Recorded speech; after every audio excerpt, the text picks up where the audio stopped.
अऊज़ु बिल्लाहि मिनश्शैतानिर्रजीम बिस्मिल्लाहिर्रहमानिर्रहीम। मैं इस प्रोग्राम के जो हमारे आखिरी मुकर्रिर हैं और जो दूसरा बड़ा अहम खिताब होना है, मैं बहुत ही अदब के साथ फ़ज़ीलतुल शेख डॉक्टर अब्दुल गफ़्फ़ार साहब सल्फ़ी बनारसी हफ़िज़हुल्लाह से गुजारिश कर रहा हूँ कि शेख आप तशरीफ़ लाएँ और अपने मौजू की वज़ाहत फरमाएँ। अस्सलामु अलैकुम वरहमतुल्लाहि वबरकातुहू।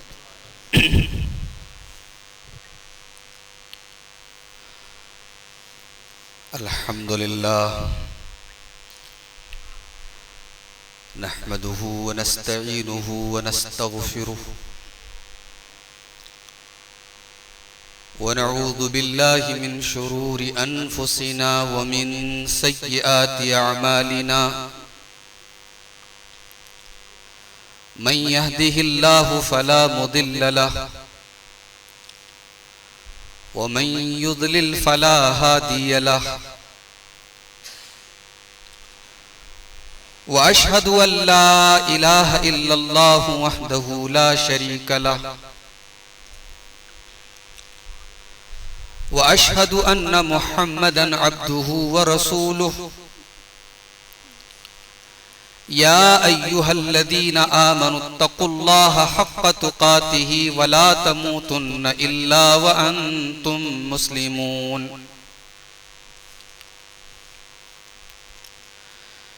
या अय्युहन्नासुत्तक़ू रब्बकुमुल्लज़ी ख़लक़कुम मिन नफ़्सिन वाहिदा व ख़लक़ मिन्हा ज़ौजहा व बत्त मिन्हुमा रिजालन कसीरन व निसाअ वत्तक़ुल्लाहल्लज़ी तसाअलून बिही वल अरहाम इन्नल्लाहा काना अलैकुम रक़ीबा। या अय्युहल्लज़ीना आमनुत्तक़ुल्लाहा व क़ूलू क़ौलन सदीदा युस्लिह लकुम अअमालकुम व यग़फ़िर लकुम ज़ुनूबकुम व मन युतिइल्लाह व रसूलहु फ़क़द फ़ाज़ फ़ौज़न अज़ीमा।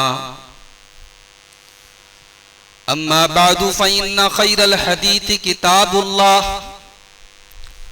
व ख़ैरल हदी हदी मुहम्मदिन सल्लल्लाहु अलैहि वसल्लम व शर्रल उमूरि मुहदसातुहा व कुल्ल मुहदसतिन बिदअह व कुल्ल बिदअतिन ज़लालह व कुल्ल ज़लालतिन फिन्नार। अऊज़ु बिल्लाहि मिनश शैतानिर रजीम। बिस्मिल्लाहिर रहमानिर रहीम। इक़्तरब लिन्नासि हिसाबुहुम व हुम फ़ी ग़फ़लतिन मुअरिदून। सदर मोहतरम, उलमाए किराम, मोहतरम बुजुर्गों, नौजवान भाइयों, पर्दानशीन माओ और बहनों, प्यारे बच्चों, जिनसी बेराह रवी के मौजू पर हमारे अजीज दोस्त शेख नियाज अहमद सनाबिली हफ़िज़हुल्लाह का गिरा कद्र खिताब भी आपने समाअत फरमाया। बड़ा ही अहम मौजू और वक्त की हालात की ज़रूरत था ये मौजू। बड़े अच्छे अंदाज में शेख ने मौजू के तमाम पहलुओं का जायज़ा लिया। अल्लाह ताला शेख मोहतरम की बातों पर हम सबको अमल करने की तौफ़ीक़ अता फ़रमाए। हमारे नौजवानों को ख़ास तौर से हर किस्म की बेराह रवी से महफूज रखे और अपनी जवानी की कद्र कीमत समझने की और उसका सही इस्तेमाल करने की तौफ़ीक़ अता फ़रमाए। आमीन। ये मेरे लिए बड़ी सआदत की बात है कि शाहपुर मुगलानी की इस तारीख़ी मस्जिद में आज इस प्रोग्राम में आपसे गुफ्तगू करने का मौका मिल रहा है। जिम्मेदारों की तरफ से मुझे ये हुक्म मिला है कि दुनिया की बातें तो होती ही रहती हैं, कुछ आखिरत की बातें भी की जाएं। हकीकत यह है मेरे भाइयों कि हम और आप अल्लाह तबारक व तआला को एक मानते हैं, उसकी तौहीद के कायल हैं। जितना जरूरी अल्लाह ताला को एक मानना है, तौहीद का इकरार करना है, उतना ही जरूरी ये इकरार करना भी है कि कयामत आएगी, हिसाब होगा। एक दिन ऐसा आएगा जब हमें अपने आमाल का हिसाब देना होगा। यानी ईमान बिल्लाह और ईमान बिल यौमिल आखिर ये लाजिमो मलजूम है। ये एक दूसरे के लिए जरूरी है। अल्लाह को आप माने और कयामत को ना माने, आपका ईमान इनकम्प्लीट है, अधूरा है, मुकम्मल है ही नहीं आपका ईमान। आप कयामत को माने और अल्लाह को ना माने, आपका ईमान अल्लाह के यहां एतबार नहीं है उसका। इसीलिए अक्सर हदीसों में आप देखिए दो चीजों का जिक्र आता है, मन काना युमिनु बिल्लाहि वल यौमिल आखिर।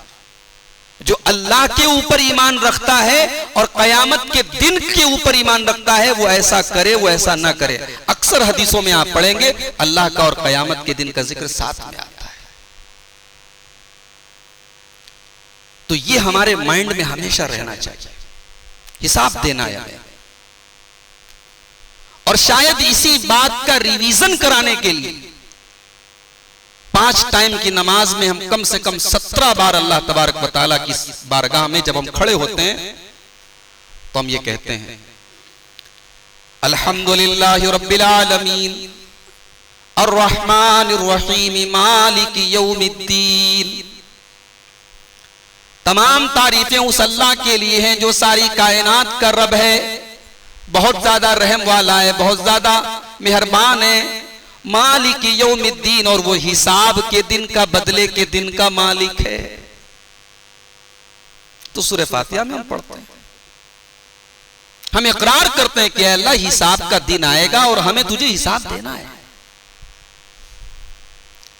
मगर हम इकरार तो करते हैं, हम पढ़ते तो हैं, मगर दिमाग और दिल में ये अकीदा हमारा मजबूत नहीं है। अगर ये अकीदा हमारा मजबूत हो तो हम चोरी ना करें, हम बेईमानी ना करें, हम झूठ ना बोलें, हमारे नौजवान गलत रास्तों पर न जाएं, जिनाकारी की वारदातें ना हो, चोरी और डकैती के वाकयात ना हो, करप्शन बंद हो जाए, भ्रष्टाचार खत्म हो जाए, बदुनवानी खत्म हो जाए। अगर ये अकीदा हमारे दिलो दिमाग में पैवस्त हो जाए कि हाँ हिसाब देना है। कुरान मजीद का 30वां पारा खोलिए, एक सूरत है सूरह मुतफ्फिफीन। मुतफ्फिफीन का मतलब जानते हैं आप? नाप तौल में कमी करने वाले, डंडी मारने वाले। अल्लाह ने उन लोगों का जिक्र किया जो नाप तौल में कमी करते हैं। वैलुल लिल मुतफ्फिफीन अल्लदीना इज़ा तालू अलन नासी यस्तौफून व इज़ा कालूहुम औ वज़नूहुम युक्सिरून। बर्बादी है, वैल है, जहन्नम है नाप तौल में कमी करने वालों के लिए। कौन है नाप तौल में कमी करने वाले? जिनका देने का पैमाना अलग होता है और लेने का पैमाना अलग होता है। जब देने की बारी आती है तो कम देते हैं और लेने की बारी आती है तो पूरा पूरा लेते हैं। यहां सिर्फ तराजू को मत सामने रखिए। अल्लाह ताला ने यहां सिर्फ तराजू की बात नहीं कही है कि भाई तराजू देने वाला अलग हो, लेने वाला। यहां जिंदगी के सारे शोबों को याद कीजिए। हर बाप ये चाहता है औलाद नेक हो जाए, फरमा बरदार हो जाए, लेकिन बाप को अपने हुकूक और अपने फराइज और अपनी जिम्मेदारियां नहीं पता। बाप तो ये चाहता है कि औलाद फरमा बरदार हो जाए, मगर बाप अपने बच्चों के साथ ना इंसाफी कर रहा है, जुल्म कर रहा है, उनका हक मार रहा है, उनकी तरबियत में कमी कर रहा है। औलाद तो ये चाहती है कि मेरा बाप मेरी सारी जरूरतों का ख्याल रखे, मगर वो औलाद अपने बाप का ख्याल नहीं रखती, अपनी मां का ख्याल नहीं रखती। हम ये चाहते हमारा पड़ोसी हमें तकलीफ ना पहुंचाए, लेकिन पड़ोसी को तकलीफ पहुंचाने का कोई मौका हम नहीं छोड़ते। हम ये चाहते हमारे घर की लड़कियां जब घर से निकले कोई उनको छेड़े ना, कोई उनको गलत नजर से ना देखे, लेकिन हमारी गलत नजरों से गांव की कोई लड़की नहीं बचती। मेयार अलग है, स्टैंडर्ड अलग है, हमारे लिए अलग है, दूसरे के लिए अलग है। अल्लाह ने उसका जिक्र किया, अल्लज़ीना इज़्तालू अलन्नासी यस्तौफून। मेरे बंदो, उन लोगों के लिए बर्बादी है जो देने का नंबर आता है तो पूरा, जो डंडी मारते हैं, देने का नंबर आता है तो कमी करते हैं। व इज़ा कालूहुम औ वज़नूहुम युक्सिरून। और जब खुद लेने का मामला आता है तो पूरा पूरा लेते हैं। क्यों करते हैं ऐसा? अला यज़ुन्नु उलाइका अन्नहुम मबऊसून। मेरे बंदो, क्या तुम ये नहीं सोचते तुम्हें मरने के बाद एक दिन उठाया जाएगा, तुम्हें कयामत के दिन हिसाब देना पड़ेगा। यौम यक़ूमुन नासु लिरब्बिल आलमीन। तुम्हें अल्लाह की बारगाह में खड़े होना है, तुम्हें हिसाब देना है, तुम्हें अल्लाह के सामने अपने जिंदगी भर के कच्चे चिट्टे का हिसाब देना है। मेरे बंदो, तुम उस दिन से क्यों नहीं डरते? तुम उस दिन के बारे में क्यों नहीं सोचते? अगर तुम सोचते तो तुम ऐसा न करते। अजीब बात है मेरे भाई, कोरोना का दौर तो चल ही रहा है। हमने देखा इस कोरोना के दौर में एक एक मोहल्ले में 15-15 मैयतों का ऐलान एक दिन में हुआ। भाई हो सकता है आपके इलाके में अल्लाह ताला ने हिफाजत की, अल्लाह हिफाजत भी करे, लेकिन बड़े बुरे हालात भी देखे गए। बंबई से हमारे शेख नियाज साहब आए हैं, वहां बास कब्रिस्तानों में जगह नहीं थी मैयतों को दफन करने के लिए। हमारे गैर मुस्लिमों के बारे में तो अखबारों में आया, जलाने के लिए लाइन लगी है, लाशें गंगा के पास गिराई जा रही हैं, बहाई जा रही हैं। मौत की ऐसी हौलनाकी हमने शायद जिंदगी में कभी नहीं देखी। भाई कयामत तो जब आएगी तब आएगी, हिसाब तो उसी दिन से शुरू हो जाएगा ना जिस दिन हम मरेंगे। भाई एक हिसाब तो उसी दिन शुरू हो जाएगा। मुजरिम के ऊपर अदालत में केस चलेगा, जो सजा होगी तो वो होगी। मुजरिम पुलिस की रिमांड में चला गया तो सजा तो अभी से शुरू हो गई। कब्र में तो पहले ही जाना है। और ये मौत हम सबको आनी है मेरे भाई।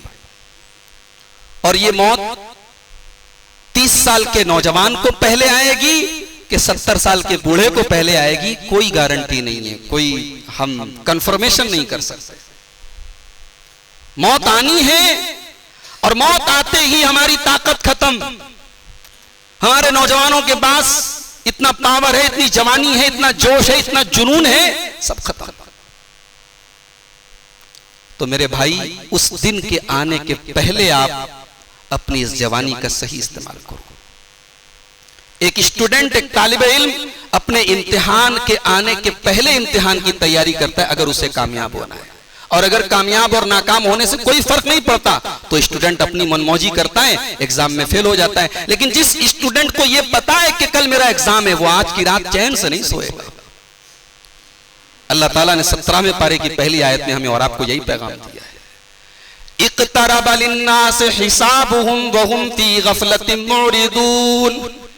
मेरे बंदो, कैसी अजीब बात है, तुम्हारे हिसाब का टाइम करीब है, कभी भी मौत का फरिश्ता तुम्हारे पास आ सकता है, और तुम फिर भी गफलत में पड़े हुए हो, फिर भी तुम ज़िना के अड्डों पर पाए जा रहे हो, फिर भी तुम शराब के नशे में धुत हो, फिर भी हय्या अला सलाह की आवाज पर तुम कान नहीं लगाते, फिर भी तुम अपनी जवानी को गलत राहों पे लेके जा रहे हो।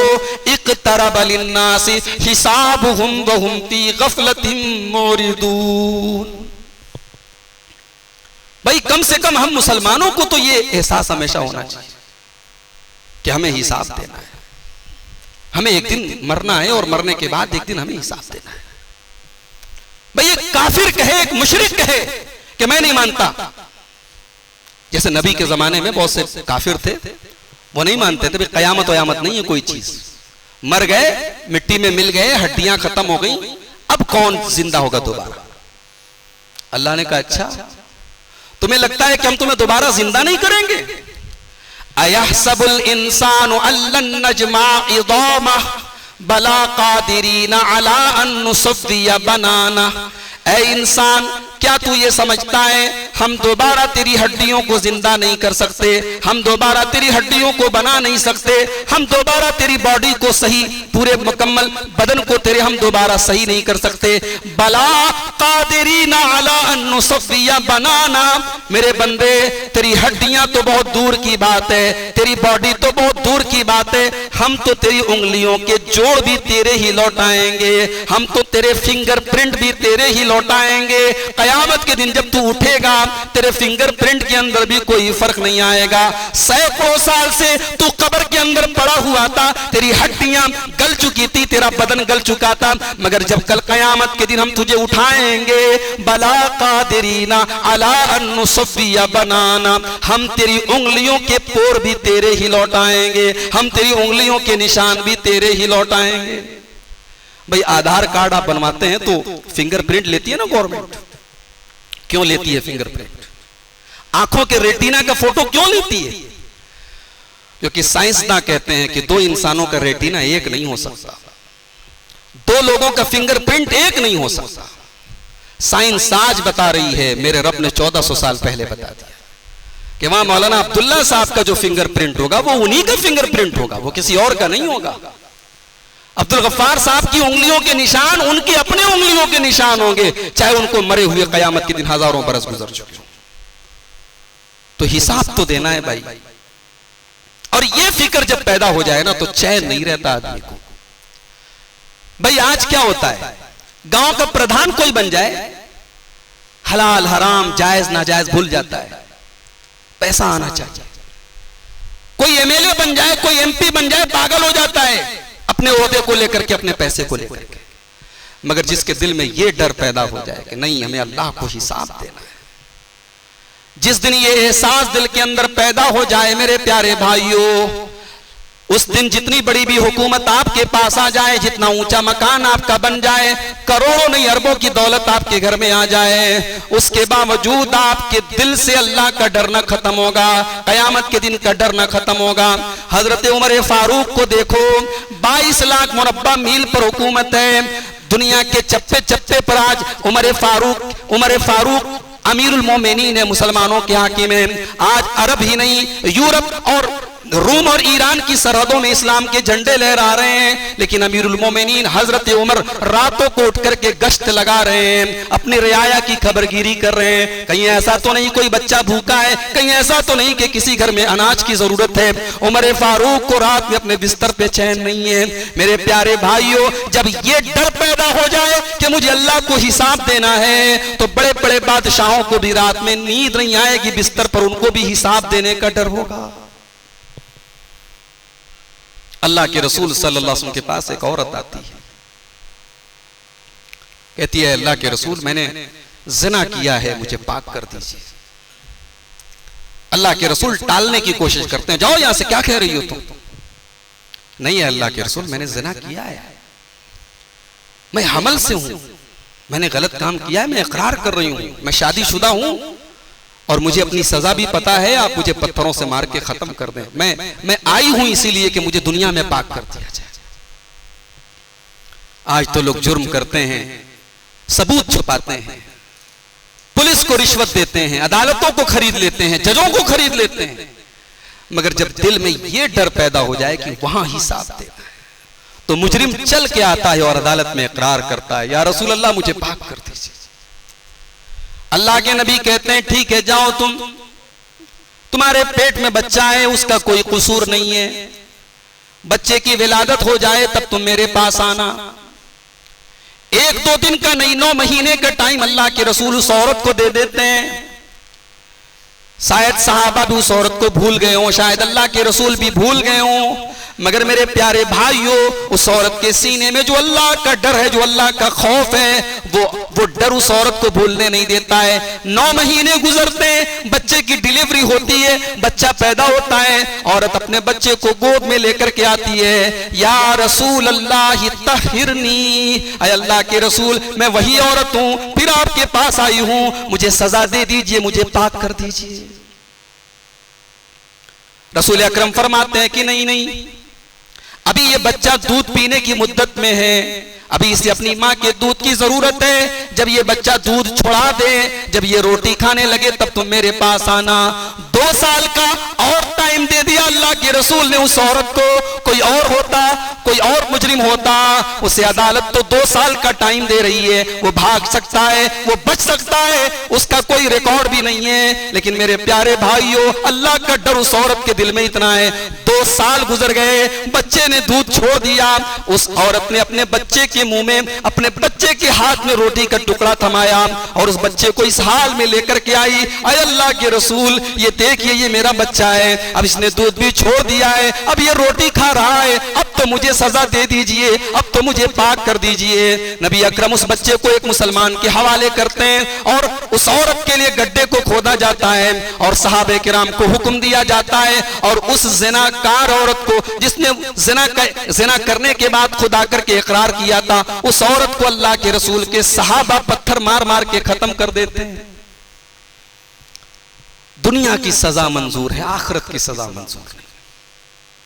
ये एहसास उस औरत के अंदर था। और जब उस औरत को पत्थर मारे जाने लगे, सही मुस्लिम के अल्फाज हैं, हजरत खालिद बिन वलीद रजी अल्लाह तआला अन्हु के कपड़े पर उस औरत के खून के कुछ छींटे पड़ गए। हजरत खालिद ने बड़े तैश में उस औरत के बारे में कोई नाजेबा जुमला कह दिया, जज्बात में आकर के कुछ गलत जुमला कह दिया कि ऐसी गंदी औरत का खून मेरे कपड़े पर पड़ गया। जनाबे मुहम्मदुर रसूलुल्लाह सल्लल्लाहु अलैहि वसल्लम के कानों में खालिद बिन वलीद के जुमले पड़े। नबी अकरम ने फरमाया, महलन या खालिद, ऐ खालिद अपनी जुबान को लगाम दो, ऐ खालिद खबरदार अपनी जुबान को लगाम दो। लक़द ताबत तौबतन, इस औरत ने तो ऐसी तौबा की है, इसने तो अल्लाह की बारगाह में इतनी सच्ची तौबा की है। लौ ताबहा साहिबु मुक्सिन लगफरल्लाहु लहू, अगर कोई डाकू जो लोगों के ऊपर डाका डालता है, लोगों का माल छीन लेता है, लोगों को कत्ल कर देता है, अगर कोई डाकू भी ऐसी तौबा करता, अल्लाह उसको भी माफ कर देता। और एक रिवायत में ये अल्फाज हैं, नबी अकरम ने फरमाया, अगर मदीना के 70 गुनहगार भी ऐसी तौबा करें तो इस एक औरत की तौबा 70 लोगों के लिए काफी हो जाए। वो डर आज मेरे भाइयों हमारे दिल में नहीं है। कोरोना का डर आया, थोड़ा बहुत हमारे दिल में एहसास हुआ, लगा कि हाँ भाई मौत तो कभी भी आ सकती है, मगर वो भी वक्ती एक पानी के बुलबुले की तरह आया और चला गया। अब तो जिंदगी नॉर्मल होगी यार, अब देखा जाएगा जो होगा।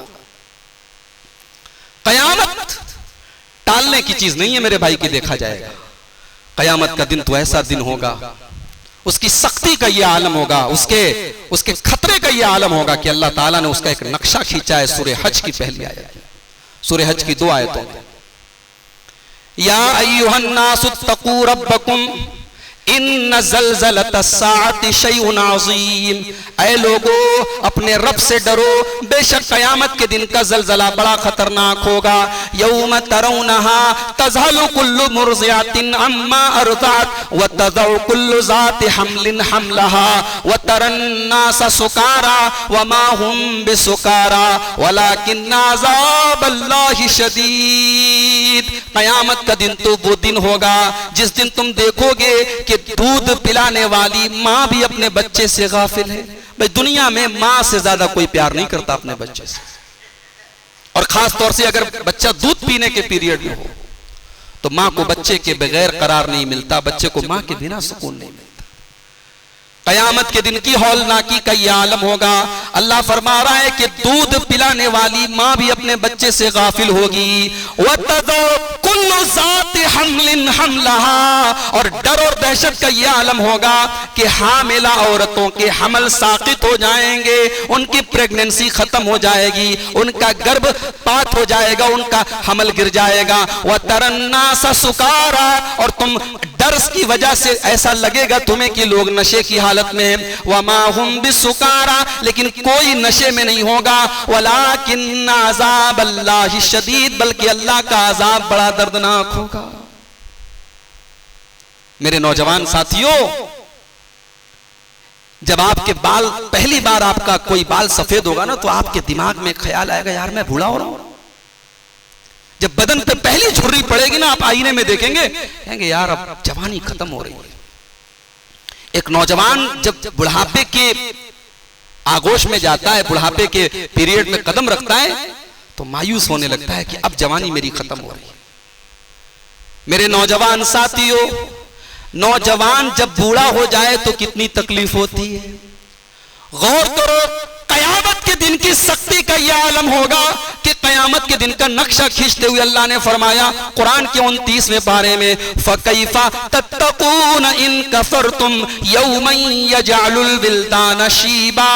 मेरे बंदो, तुम उस दिन से कैसे बचोगे जो बच्चों को बूढ़ा बना देगा। जिस दिन बच्चे भी मारे खौफ के बूढ़े हो जाएंगे, जवान को नहीं बच्चों को बूढ़ा कर देगा। बच्चे बूढ़े हो जाएंगे भाई, डर का यह आलम होगा, दहशत का यह आलम होगा। कलेजा, जाहिर है कि दिल हमारा जो है वो सीने में है, लेकिन हम लोग मुहावरे में बोलते हैं, मारे खौफ के मेरा दिल हलक में आ गया। ऐसा हम मुहावरे में बोलते हैं। कयामत के दिन ऐसा मुहावरे में नहीं होगा, ऐसा रियल में हो जाएगा। वअन्ज़िरहुम यौमल आज़िफ़ा इज़िल क़ुलूब लदल हनाजिर काज़िमीन। ऐ नबी, इनको डरा दो उस करीब आ जाने वाली, उस जल्दी से आ जाने वाली कयामत से। इज़िल क़ुलूब लदल हनाजिर काज़िमीन, जिस दिन दिल हलक तक पहुंच जाएंगे, गम और तकलीफ को घुट घुट करके गम महसूस करेंगे और दिल जो है महसूस करेंगे और दिल हलक तक आ जाएंगे। मालिज़्ज़ालिमीन मिन हमीम वाला शफीई युता। और कयामत के दिन कोई जिगरी दोस्त किसी के काम नहीं आएगा। दुनिया में कोई ऐसा दोस्त भी होता है जिसके बारे में हमें भरोसा होता है, हमारी मुश्किल में हमारा फला दोस्त है वो काम आएगा। लोग मिसाल देते हैं कि भाई दोस्ती हो तो ऐसी हो, फला दोस्त है जो मुश्किल से मुश्किल वक्त में मेरे काम आएगा। माफ कीजिए भाई, कयामत के दिन कोई दोस्ती आपके काम नहीं आएगी।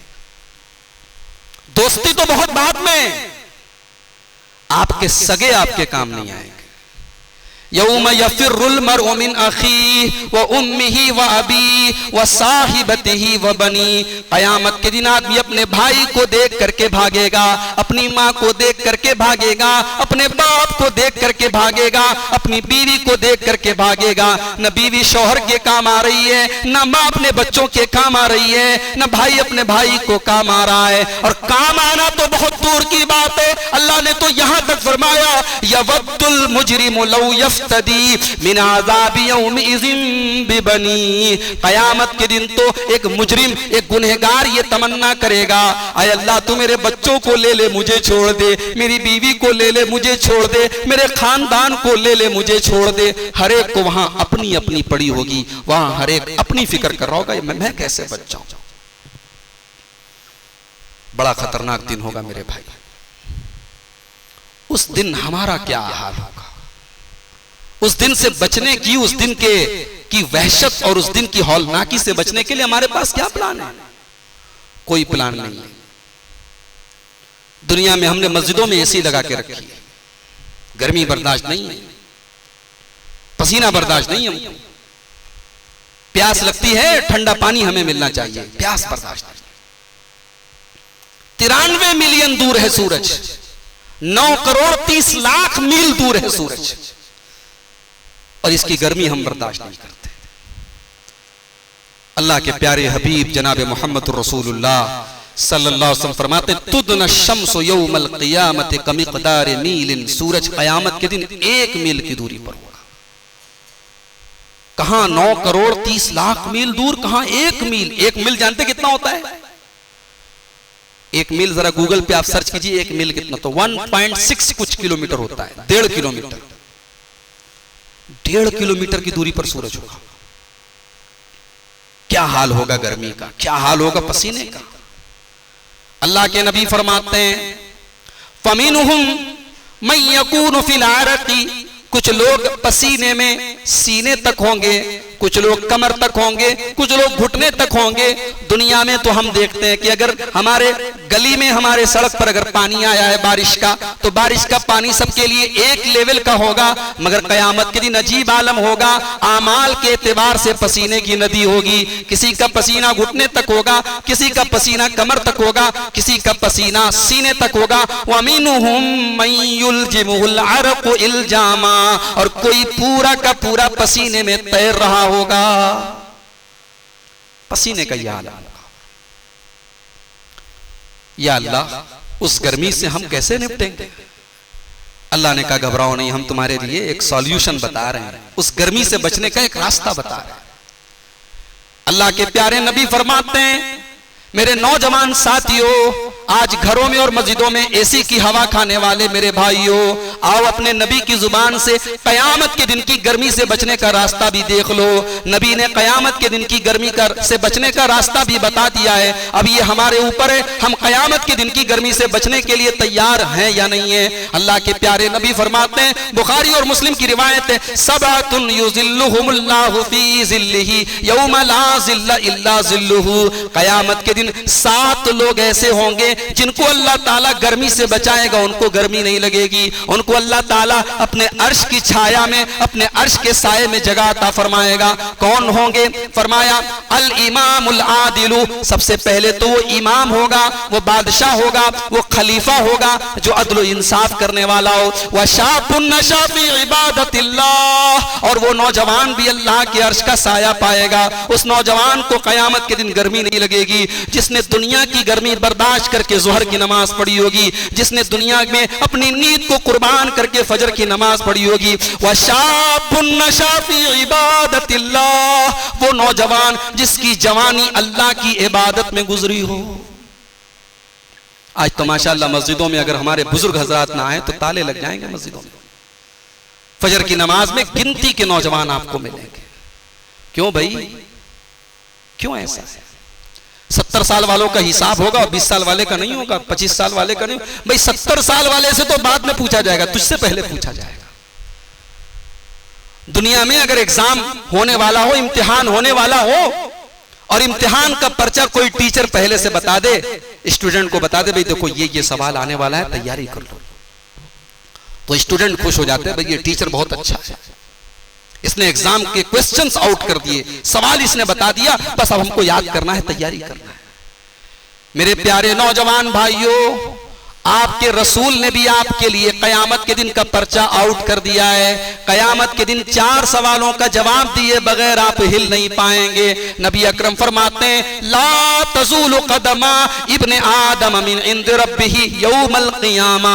कयामत के दिन इंसान अपनी जगह से हिल भी न पाएगा जब तक वो 4 या 5 सवालों का जवाब न दे दे। अन उम्रिही फीमा अफ़ना, पहला सवाल होगा, मेरे बंदे तूने अपनी उम्र कहां गुजारी, 60 साल, 70 साल, 50 साल तूने कहां गुजारा। वन शबाबिही फी माबला, और दूसरा सवाल होगा, मेरे बंदे हमने तुझे 20 साल से लेकर के 40 साल का जो दौर दिया था, जो ताकत का दौर दिया था, जो जवानी का दौर दिया था, जो कुछ करने का दौर दिया था, तू बता तूने जवानी को कहां गुजारा।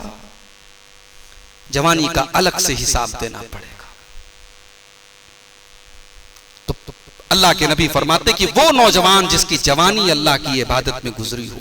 तो हमारे नौजवानों की जवानी कहां गुजर रही है? इंस्टाग्राम पे गुजर रही है, फेसबुक पर चैटिंग करने में गुजर रही है, फेसबुक और यूट्यूब पर फैश वीडियोस देखने में गुजर रही है, टाइम पास में गुजर रही है। रात को 2-2 बजे मुस्लिम इलाकों में निकल जाओ, आपको कोई लड़का किसी लड़की से बात करते हुए मिल जाएगा, कोई पबजी गेम खेलते हुए मिल जाएगा, कोई चैटिंग करते हुए मिल जाएगा। ये हमारे नौजवानों की रातें हैं, ये हर गांव हर मोहल्ले के हालात हैं मेरे भाई। मेरे प्यारे नौजवान साथियों, अल्लाह की कसम इस्लाम आपके जैसे नौजवानों के जरिए आज हम तक पहुंचा है। जरा गौर करो, अगर मेरे नबी को हजरत बिलाल के जैसे नौजवान न मिले होते, अगर हजरत ज़ैद के जैसे नौजवान न मिले होते, अगर उस्मान गनी के जैसे नौजवान न मिले होते, अगर अली मुर्तजा के जैसे नौजवान न मिले होते, अगर मुसअब इब्न उमैर के जैसे नौजवान न मिले होते, अगर खालिद बिन वलीद के जैसे नौजवान न होते, तो आज हिंदुस्तान की सरजमीन पर हम अल्लाहु अकबर की आवाज न दे रहे होते, हम भी किसी पत्थर के बुत के आगे हाथ जोड़ रहे होते। नौजवानों की कुर्बानियों से, नौजवानों के जज्बे से, नौजवानों की इबादत से, नौजवानों के खून से इस्लाम हम तक पहुंचा है। और मेरे नबी ने अपनी जिंदगी में नौजवानों को उनकी जिम्मेदारियों का एहसास दिलाया है। मेरे नबी ने मदीना के अंदर किसको अपना एम्बेसडर बना के भेजा, मदीना के अंदर किसको अपना दाई बना के भेजा, इस्लाम का मुबल्लिग किसको बना के भेजा? किसी 70 साल के बूढ़े को नहीं भेजा रसूल अकरम सल्लल्लाहु अलैहि वसल्लम। अल्लाह के रसूल ने 25 साल के, 24 साल के एक जवान राना को, हजरत मुसअब इब्न उमैर रजी अल्लाह तआला अन्हु को चुना और उन्हें अपना इस्लाम का दाई बना करके, मुबल्लिग बना के अल्लाह के रसूल ने मदीना भेजा। और जानते हो ये मुसअब इब्न उमैर कौन है? हमारे फैशन करने वाले नौजवान जरा गौर से सुने, जिनके बाल आमतौर से बंदरों की तरह होते हैं, जो कपड़े और लत्ते और पैंट और टी शर्ट सब फिल्मी हीरो की तरह पहनते हैं। हजरत मुसअब इब्न उमैर अपने दौर के सबसे फैशनेबल नौजवान थे। उनका जूता यमन से आता था, उनके कपड़े हजरमूत से आते थे, वो जो खुशबू लगाते थे पूरे मक्का में वो खुशबू कोई नहीं लगाता था। अमीर बाप की इकलौती औलाद थे मुसअब इब्न उमैर। और यही बेटा जब इस्लाम कबूल करता है, बाप ने घर से निकाल दिया, मां ने दरवाजे बंद कर लिए। भाई एक आदमी पहले से गुर्बत में रह रहा हो, उसके लिए लाइफ स्टाइल बहुत मुश्किल नहीं होती। जो बिल्डिंगों में रहा हो, जो ऐशो आराम से रहा हो, उसको अगर गुर्बत की जिंदगी गुजारनी पड़ जाए तो बड़ी मुश्किल होती है। मुसअब इब्न उमैर समझो कि उस ऊंची और उस बेहतरीन लाइफ स्टाइल को छोड़ करके जब इस्लाम कबूल किया तो बिल्कुल सिंपल जिंदगी गुजारने लगे।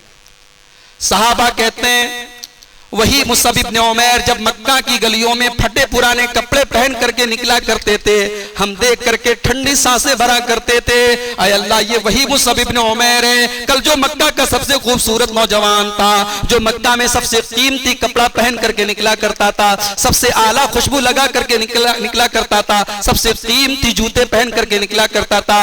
आज वही मुसअब इब्न उमैर अल्लाह के लिए, अल्लाह के दीन के लिए सब कुछ कुर्बान कर चुका है और फटे पुराने पैवन लगे कपड़ों में मक्का की गलियों में चल रहा है। और यही मुसअब इब्न उमैर जब गज़वे उहद में शहीद होते हैं, अल्लाह अकबर, सीरत की किताबें उठा के देखो, नहीं कोई किताब पढ़ सकते, मुबारकपुर की सरजमीन बहुत करीब है आपके इलाके से, मौलाना सफीउर रहमान की रहीकुल मख्तूम उठा के देखो।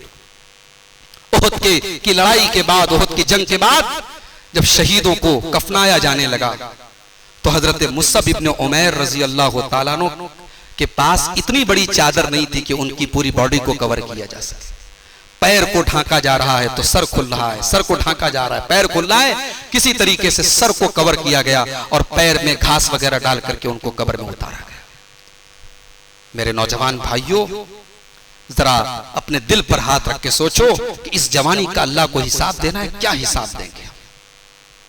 भाई हमने जो काले करतूत किए हैं कोई जाने ना जाने, अल्लाह तो जान रहा है। अल्लाह का कैमरा तो 24 आवर ऑन है, अल्लाह की नजर तो हमेशा है, अल्लाह तो देख रहा है। नबी अकरम फरमाते हैं वशाबुन नशा फी इबादतिल्लाह, कल क़यामत के दिन अल्लाह के अर्श का साया वो नौजवान भी पाएगा जिसकी जवानी अल्लाह की इबादत में गुजरी हो।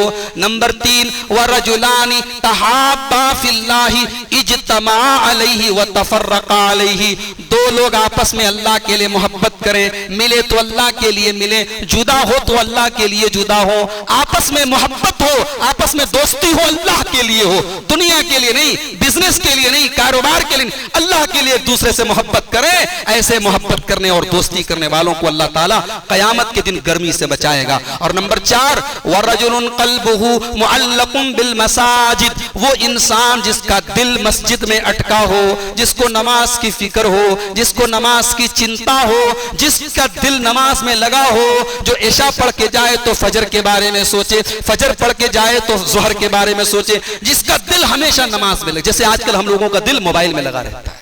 अगर 10 मिनट के लिए, और ये बात मैं अपनी तरफ से नहीं कह रहा हूं, अरब के पास बड़े बड़े उलमा का ये कौल है, वो कहते हैं कि आज नौजवानों का जो शौक है मोबाइल को लेकर के, और नौजवानों की जो दिलचस्पी है मोबाइल को लेकर के, अगर इतनी दिलचस्पी कुरान को लेकर के हो जाए तो न जाने कितने कुरान के हाफिज तैयार हो जाए। मुझे एक वाकया याद आया, सऊदी अरब के एक आलिम दीन ने ट्विटर पे ट्वीट किया था इस वाकये को। उन्होंने कहा था, एक मरतबा सफर में मेरी मुलाकात हो गई एक फौज के ब्रिगेडियर से। सऊदी अरब की फौज में बड़े पोस्ट पर, ब्रिगेडियर की पोस्ट पे एक आदमी था। उसने दोस्ती हो गई, मुझसे बातचीत होने लगी। मैं देखता था कि हर नमाज के टाइम उसके मोबाइल की रिंग बजती है, कॉल आता है, और वो किसी से बस थोड़ी सी मुख्तसर सी सलाम वालेकुम, वालेकुम अस्सलाम, अल्हम्दुलिल्लाह, जी हाँ मैंने नमाज पढ़ लिया, इस तरीके की बात होती है और फोन कट हो जाता है। तो वो शेख कहते हैं, अरब के जो आलिम दीन है, वो कहते हैं कि कई मर्तबा ऐसा हुआ।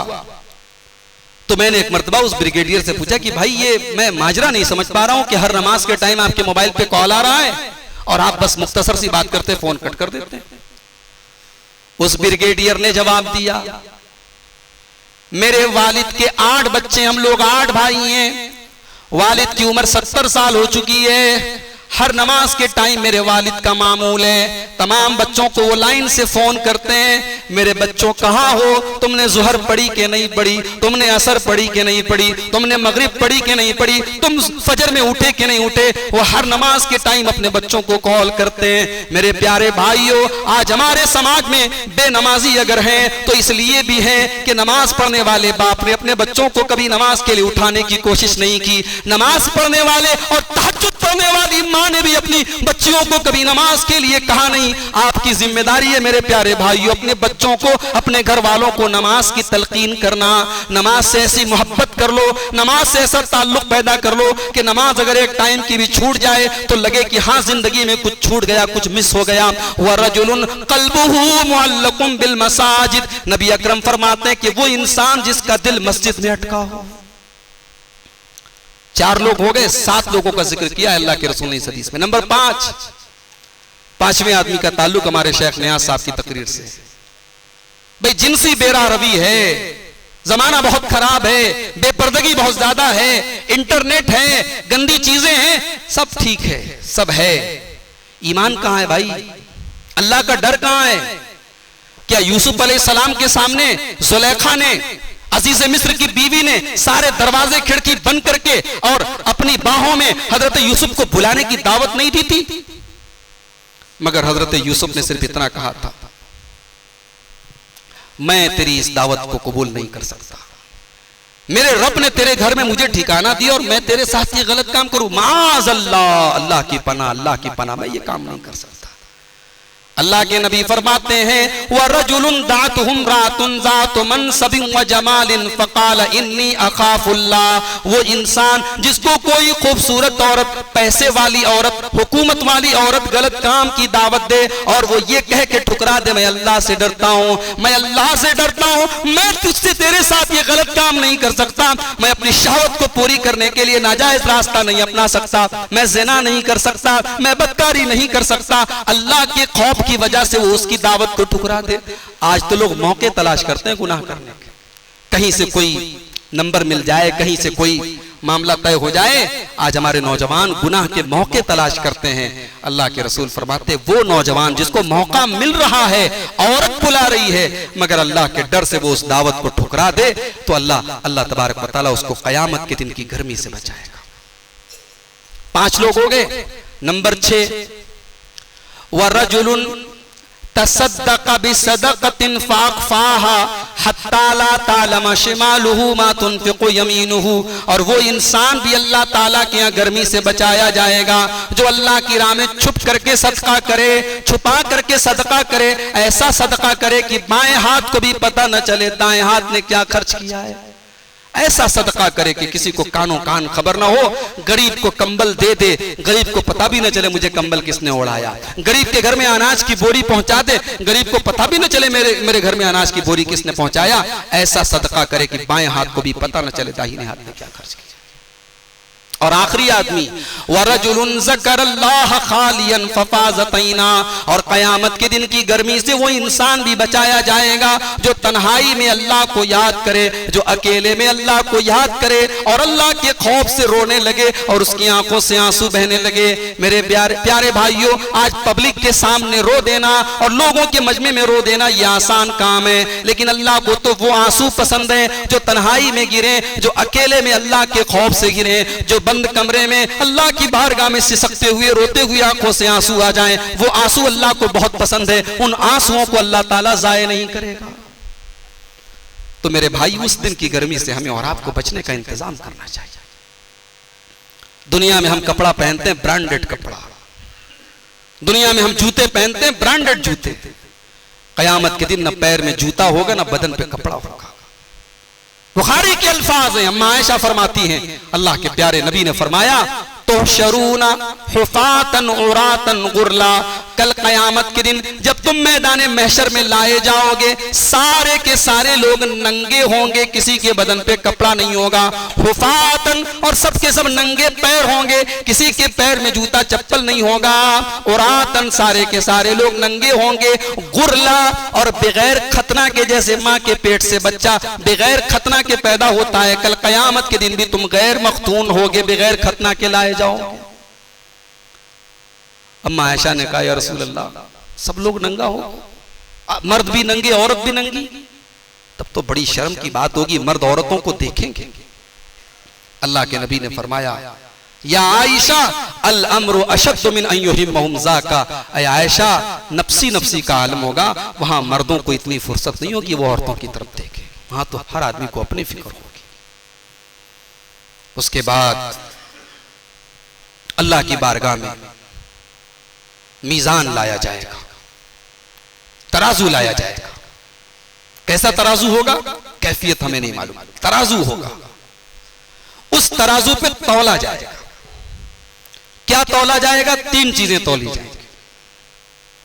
अमल भी तौला जाएगा, नामे अमाल भी तौला जाएगा, और अमल करने वाला भी तौला जाएगा। अमल तौला जाएगा। दलील बुखारी शरीफ की आखिरी हदीस, कलिमतानी खफीफतानी अलल लिसानी सकीलतानी फिल मीज़ानी हबीबतानी इलर रहमानी। 2 कलमे हैं जो अल्लाह को बहुत प्यारे हैं, जुबान पर बड़े हल्के हैं, और कयामत के दिन मीज़ान के ऊपर, तराजू के ऊपर बहुत भारी होंगे। सुबहान अल्लाहि व बिहम्दिही सुबहान अल्लाहिल अज़ीम। ये 2 कलमे अल्लाह को बहुत प्यारे हैं। हदीस बता रही है कि अमल तौला जाएगा। और एक और हदीस अपने सामने रखो तो पता चलता है कि नामे अमाल भी तौला जाएगा। तिर्मिज़ी किताबुल ईमान की वो हदीस अपने सामने रखो। अल्लाह के प्यारे नबी फरमाते हैं, मेरी उम्मत का एक आदमी कयामत के दिन सबके सामने लाया जाएगा। फयंशुरु अलैहि 99 सिजिल्ला, इतना बड़ा गुनहगार होगा, उसके गुनाहों के 99 रजिस्टर होंगे, और हर रजिस्टर इतना लंबा चौड़ा होगा कि जहां तक आदमी की निगाह जाती है वहां तक उस इंसान के नाम आमाल जाएंगे, उसका रजिस्टर जाएगा।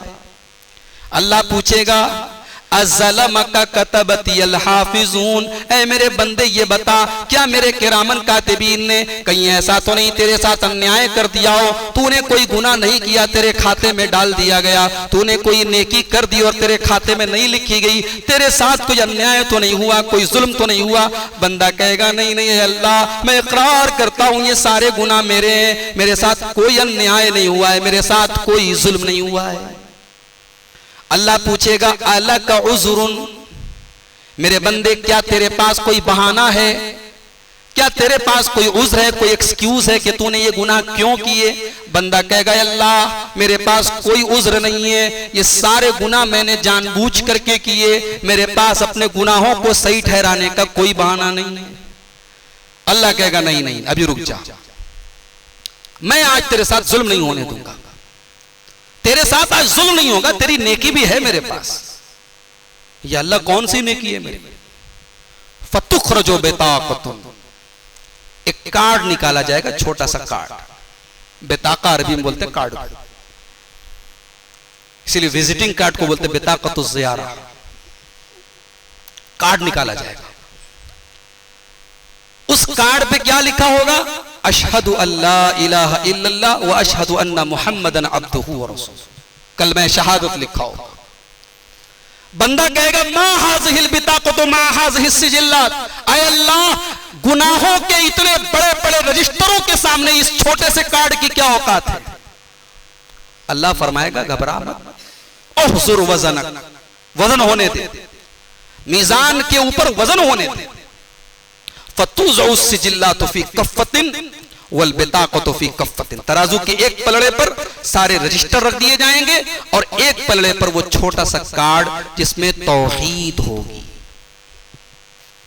बुरा मत मानना मेरे भाई, तौहीद नहीं है सारी नेकियां बेकार है, और तौहीद अगर है तो अल्लाह ताला की मग़फ़िरत की आस है, उसकी माफी की उम्मीद है। अल्लाह ताला तौहीद वाले को चाहे तो ऐसे ही माफ कर दे, चाहे तो उसके गुनाहों की सजा दे करके उसको बख्शे। लेकिन अगर तौहीद के बगैर दुनिया से चले गए, दुनिया से या अली मदद कह के चले गए, या ख्वाजा गरीब नवाज कह के चले गए, या गौसे आदम दस्तगीर कह के चले गए, रब के अलावा किसी और को मुश्किल कुशा कहा, रब के अलावा किसी और को हाजत रवा समझा, रब के अलावा किसी और से मुरादें मांगी है, तो मेरे भाई ये तौहीद वाला कार्ड आपके पास नहीं होगा। एक पलड़े पर सारे गुनाहों के रजिस्टर और एक पलड़े पर वो एक कार्ड है जिस पर कलमा शहादत लिखा है। हदीस के अल्फाज हैं फताशतिस सिजिल्लात, वो सारे के सारे रजिस्टर हल्के पड़ गए और वो तौहीद वाला जो कार्ड था वो भारी पड़ गया। क्यों? क्योंकि अल्लाह का नाम उसके ऊपर लिखा था। नबी अकरम फरमाते हैं कि अल्लाह के नाम से वजनी कोई चीज नहीं हो सकती है। उस एक कार्ड की वजह से, उस तौहीद की वजह से उस इंसान के को जन्नत में दाखिल कर दिया जाएगा।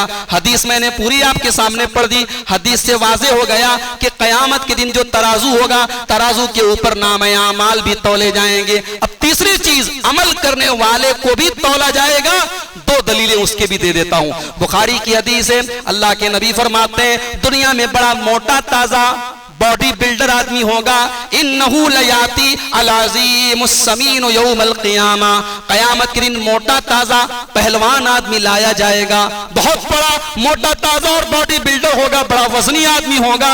मा यज़िनु इंदल्लाहि जनाह बऊज़तिन, लेकिन अल्लाह ताला के यहाँ उसका वजन एक मच्छर के पर के बराबर भी नहीं होगा। दुनिया में 100 किलो का था, वो बॉडी बिल्डर था, 150 किलो का, 2 कुंटल का था। अल्लाह के तराजू पर एक मच्छर के पर के बराबर नहीं होगा। एक दलील ये हो गई कि कयामत के दिन लोगों को भी तौला जाएगा। और मुस्नद अहमद की वो हदीस भी अपने सामने रखें। हजरत अब्दुल्ला बिन मसऊद रजी अल्लाह तआला अन्हु पेड़ पे चढ़ करके अल्लाह के रसूल के लिए मिसवाक तोड़ रहे थे। पीलू का पेड़ था, पीलू का पेड़ था। उस पेड़ के ऊपर, दरख्त के ऊपर चढ़ करके हजरत अब्दुल्ला बिन मसऊद रजी अल्लाह तआला अन्हु पीलू की मिसवाक तोड़ रहे थे अल्लाह के रसूल के लिए। तो बड़े पतले थे हजरत अब्दुल्लाह इब्न मसऊद, बड़े दुबले थे। जब वो उस पेड़ पे बैठे थे तो उनकी पतली पतली टांगे हवा में लहरा रही थी। तो बाद सहाबा ने हंसते हुए कहा कि भाई देखो अब्दुल्लाह की टांग कितनी पतली पतली। अच्छा, एक अजीब बात आपको बताऊं, अल्लाह ताला किसी को कोई चीज देता है, कोई चीज नहीं देता है, तो उसके बदले में कोई दूसरी चीज बहुत अच्छी देता है। आपने अक्सर देखा होगा बहुत से लोग अंधे होते, नाबीना होते, लेकिन आवाज बड़ी प्यारी आती है। बाज नाबीना कारियों की आप किरत सुने, बाज नाबीना नात पढ़ने वालों की नात आप सुने, बड़ी प्यारी आवाज होती है। अल्लाह ताला की एक अजीब कुदरत है, कोई चीज वो छीनता है तो कोई उसका बदल बड़ा बेहतर देता है।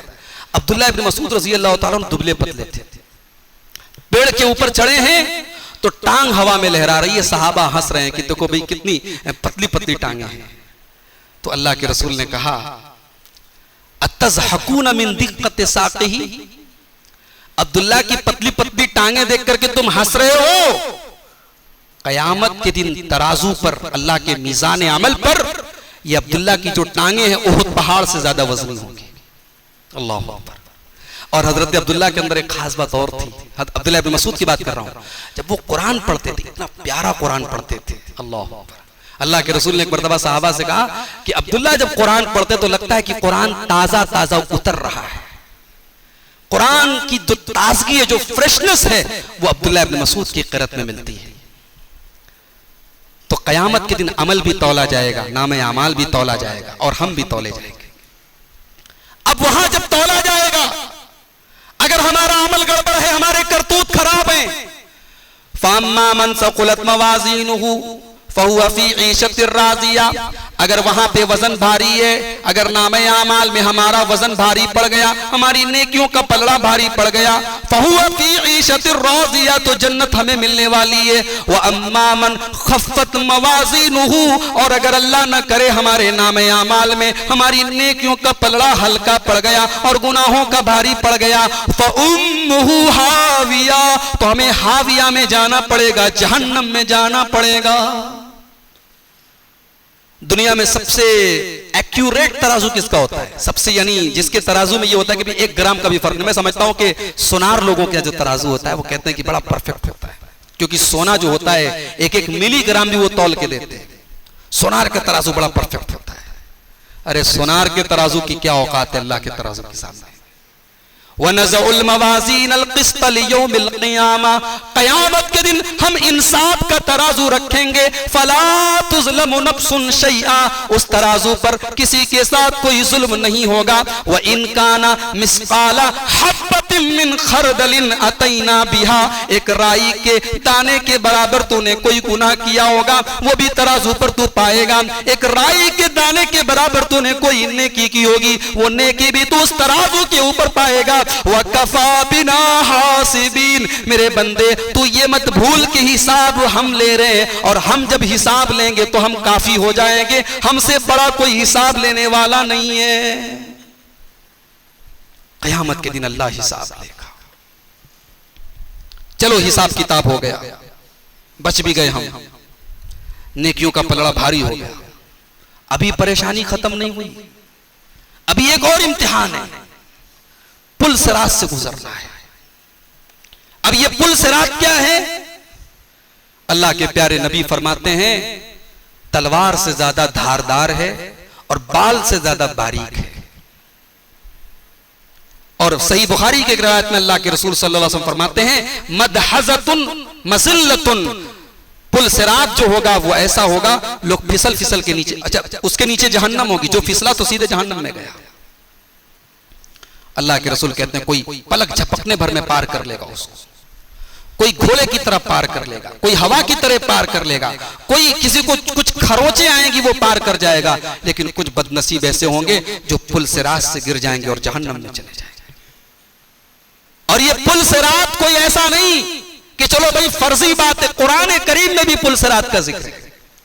अल्लाह ने फरमाया सूरह मरियम के अंदर व इम मिनकुम इल्ला वारिदुहा काना अला रब्बिका हतमम मक़दिया, मेरे बंदो तुम में से हर इंसान को पुल सिरात पर से गुजरना है, ये हमारी तरफ से फैसला किया जा चुका है। सुम्मा नुनज्जिल लज़ीना तक़ौ व नज़रु ज़ालिमीन फ़ीहा जसिया, वहां जो हमारे मुत्तकी बंदे होंगे वो तो पुल सिरात को पार कर लेंगे, लेकिन जो जालिम होंगे वो गिर गिर करके जहन्नम में जाएंगे, बर्बाद हो जाएंगे। फिर और आगे बढ़ो, कयामत का दिन जब आएगा हिसाब व किताब हो जाएगा। अब अल्लाह रब्बुल आलमीन लोगों की कामयाबी और नाकामी का वहां पे इजहार कैसे करेगा, कैसे पता चलेगा कौन कामयाब हुआ कौन नाकाम हुआ, कौन जन्नत में गया कौन जहन्नम में गया।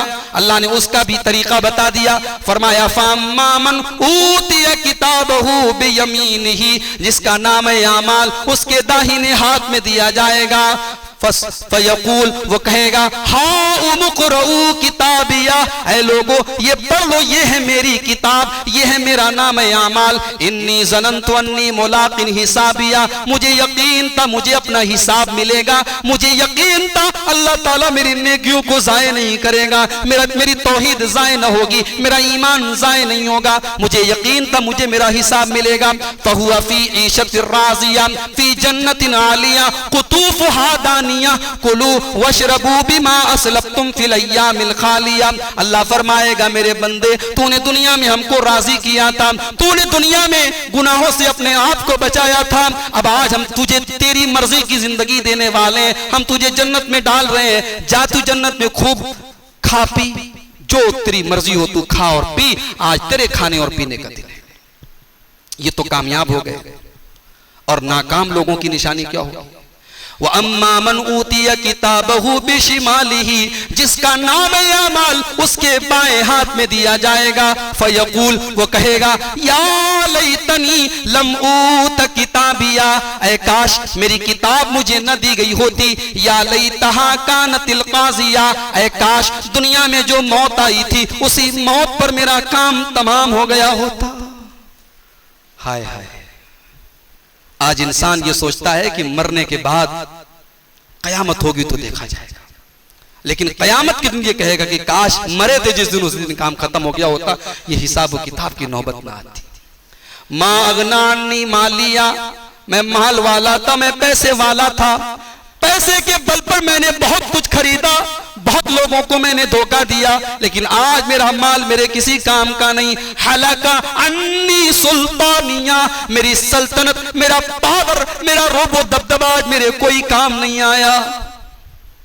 अल्लाह फरमाएगा खुजूहु फगुल्लू, मेरे फरिश्तों इस कमबख्त को पकड़ लो, इसको जंजीरों में जकड़ दो। सुम्मा फी सिलसिलतिन ज़रउहा सबऊन ज़िराअन फस्लुकू, इसको 70 गज लंबी जंजीरों में जकड़ दो। इन्नहु काना ला युमिनु बिल्लाहिल अज़ीम, ये अल्लाह तबारक व तआला के ऊपर ईमान नहीं रखता था। वला यहुद्दु अला तामिल मिस्कीन, ये गरीबों को खाना खिलाने पर लोगों को उभारता नहीं था।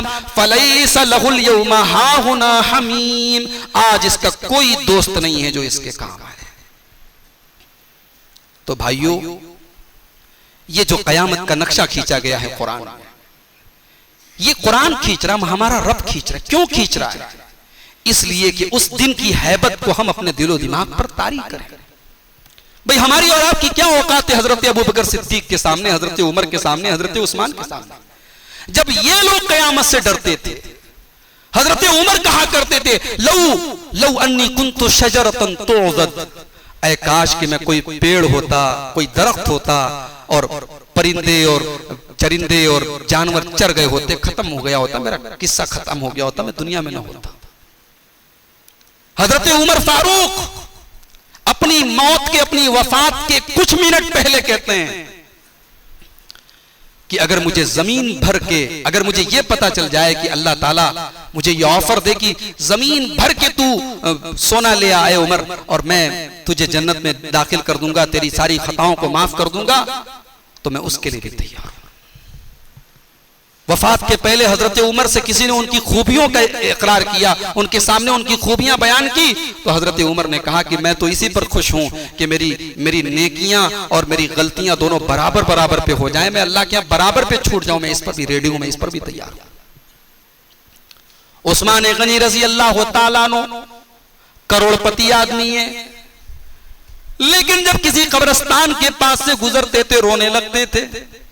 सवाल किया गया उस्मान गनी क्या बात है, आप कब्र को देख करके क्यों रोने लगते हैं? उस्मान गनी कहते हैं ओ लोगों, मैंने अपने प्यारे नबी जनाब मोहम्मद रसूलुल्लाह सल्लल्लाहु अलैहि वसल्लम को ये फरमाते हुए सुना है, इन्नल कब्र अव्वलु मंजिलिन मिन मनाजिलिल आखिरा, कब्र आखिरत की पहली मंजिल है, जिसने इस मंजिल को पार कर लिया उसके लिए आगे की मंजिलें आसान है। भाई कब्र ही में आपको एहसास हो जाएगा जन्नत मिलने वाली है कि जहन्नम मिलने वाली है। वो कब्र जो होगी वो एक झलकी होगी, कयामत के दिन जो हिसाब व किताब होगा वो तो होगा, हिसाब यहीं से शुरू हो गया। आपके घर वाले आपको दफना के जा रहे हैं, आपके बच्चों ने मिट्टी देके हाथ झाड़ा, बीवी ने 2-4 दिन आपके ऊपर आंसू बहाए, लेकिन कब्र में आप हैं, आपकी तन्हाई है, आपका अमल है, आपका ईमान है, आपका अकीदा है, आपकी तौहीद है। अब आप अपने अकीदे की, अपने ईमान की, अपने अमल की फिक्र करें मेरे भाई, न उस कब्र में आपके बच्चे आपको बचाने आएंगे, न बीवी आपको बचाने आएगी, न घर वाले आपको बचाने आएंगे। इसीलिए उस्मान गनी जब कब्र को देखते थे तो रोने लगते थे। तो मेरे भाइयों, उस आखिरत को हमें और आपको, उसकी फिक्र को अपने दिलो दिमाग पे मुसल्लत करने की जरूरत है। और मैं यकीन के साथ कहता हूं, समाज की बुराइयां खत्म हो जाएंगी अगर फिक्र आखिरत हम पैदा कर लें। आज दुनिया की मोहब्बत में हम इस कदर पिले पड़े हैं कि आखिरत को भूले बैठे। किसी ने बड़ी अच्छी मिसाल दी है कि कश्ती जब तक पानी के ऊपर चलती है कश्ती चलती रहती है, जब पानी कश्ती के अंदर आ जाता है तो कश्ती डूब जाती है। दुनिया में हम रहें, अच्छा मकान बनाएं, बीवी बच्चों के साथ मोहब्बत करें, पैसे कमाएं, बिजनेस करें, अल्लाह ने कहाँ मना किया है भाई? दुनिया के अंदर रहो, मगर दुनिया को उस पानी की तरह मत बना लो जो कश्ती के अंदर आ रही है। दुनिया के पीछे इतना मत भागो कि आखिरत को भूल जाओ। नबी को इसी बात का डर था अपनी उम्मत के बारे में कि मेरी उम्मत दुनिया के पीछे हलाक ना हो जाए। आखिरी हदीस सुना के बाद खत्म कर रहा हूं, 11 बज रहे हैं। फजर की नमाज अल्लाह के रसूल ने पढ़ाई। इत्तेफाक से रात में हजरत अबू उबैदा इब्न जर्राह बहरैन से माल लाए थे। मस्जिद में वो माल आकर के रखा हुआ है। बहरैन से वो माल लाए थे। सहाबा जाहिर की करीब थे, माल की जरूरत थी उनको। सलाम फेरा अल्लाह के रसूल ने। सहाबे किराम की नजरें माल की तरफ है जो बहरैन से माल आया है। रसूल अकरम ने फरमाया है, मेरे सहाबा, मुझे लगता है कि तुम्हें मालूम हो चुका है कि अबू उबैदा बहरैन से माल लाए। या रसूल अल्लाह, हमको पता है, हम उस माल के इंतजार में हैं। नबी अकरम ने फरमाया, अबशिरू व अम्मिलू, ये माल तो तुमको मिलेगा, तुम खुश हो जाओ, मैं तुमको मुबारकबाद देता हूं। लेकिन है मेरे सहाबा, तुम्हारा रसूल तुम्हें एक सबक दे रहा है, उस सबक को गौर से सुनना। मल फक्र अख्शा अलैकुम, मुझे तुम्हारे बारे में यह डर नहीं है कि तुम मेरे बाद गरीब हो जाओगे, फकीर हो जाओगे, तुम्हें दुनिया नहीं मिलेगी। नहीं नहीं, मुझे यह डर नहीं है। वलाकिन अख्शा अलैकुम अन तुबसत अलैकुम दुनिया कमा बुसितत अला मन कान क़ब्लकुम, मुझे डर है तो इस बात का डर है कि ये दुनिया तुम पर फैला दी जाएगी जैसे तुमसे पहले की उम्मतों पर फैला दी गई। दुनिया की दौलत, दुनिया की नेमत, दुनिया की आसाइश तुमको बहुत मिलेगी जैसे तुमसे पहले की उम्मतों को मिली है।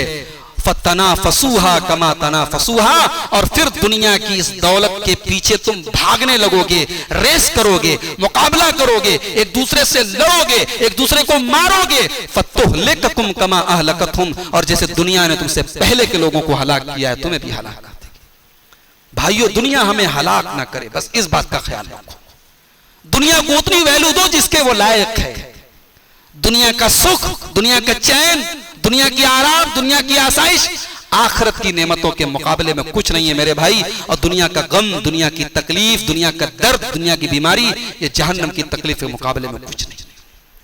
तो जब यहां दुख हो तो जहन्नम के दुख को याद करो और सब्र करो। और जब यहाँ सुख मिले, यहाँ चैन मिले, यहाँ आसाइश मिले, और ये आसाइश, ये चैन तुमको पागल करने लगे, तो सोचो कि ये चैन वैन कुछ नहीं है। असल चैन तो जन्नत में है, और उस चैन को पाने की, उस सुकून को पाने की तैयारी करो। अल्लाह से दुआ है रब्बुल आलमीन हमें फिक्र आखिरत की तौफीक अता फरमाए, जन्नत की तैयारी की तौफीक अता फरमाए, ऐसा अमल करने की तौफीक दे जो जन्नत में लेके जाए, ऐसे अमाल से बचाए जो जहन्नम में दाखिल होने से हमें बचाए।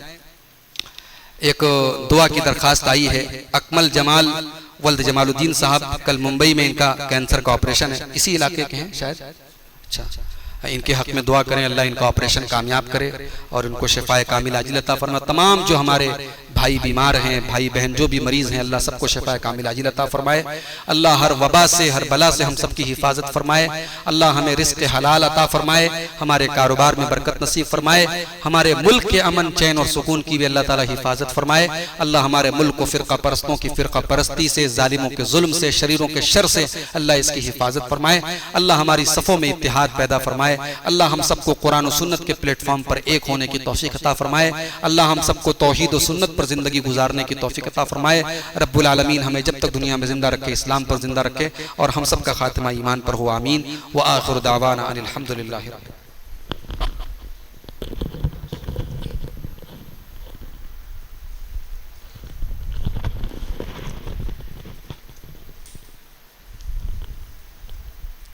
जज़ाकुम